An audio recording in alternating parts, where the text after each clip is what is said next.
Hi, in this video we will see what is XPath and how we can use this thing. And later we will discover what are the types of XPath. There are two types basically, absolute and relative. And after that we will conclude this video. XPath can be used to navigate through elements and attributes in an XML document. So this is the definition of XPath. Okay, this can be used to navigate the elements or attributes from an XML document, but we are using XPath a lot to extract data from web pages. We are thinking the XPath and HTML are similar, and for that concept we actually try to extract data from there. For Selenium, this XPath is a technique basically for navigating through the HTML structure of the page, and this XPath enables testers to navigate through the XML structure of the document, and this can be used on both HTML and XML documents. Now the question is, when we have to use XPath? The answer is very simple. We have to use XPath only when the traditional way we cannot locate the element. So we can say, while the locators in Selenium are not enough to search elements using tags or CSS class names, then we only use XPath to find the elements or to traverse the document.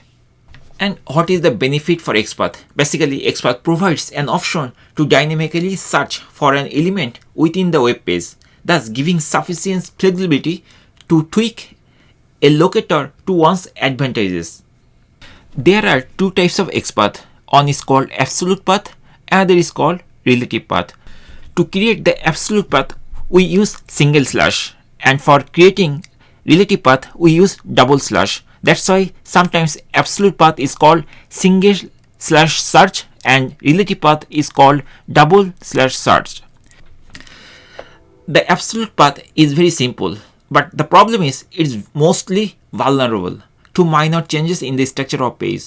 Whereas for relative path, if there is a minor change of the web page, then it doesn't break. So that's the biggest benefit of using relative path.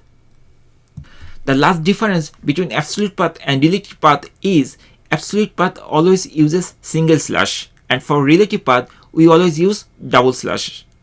In the next video we will see on particular website, and from there we will try to extract the element based on absolute path and relative path. Over there we will see how we can actually extract the element using absolute path, and later we will check also how we can extract the same element using relative path. Thank you guys for watching the video. If this video is helpful, please consider subscribing to our channel and hit the like button of this video.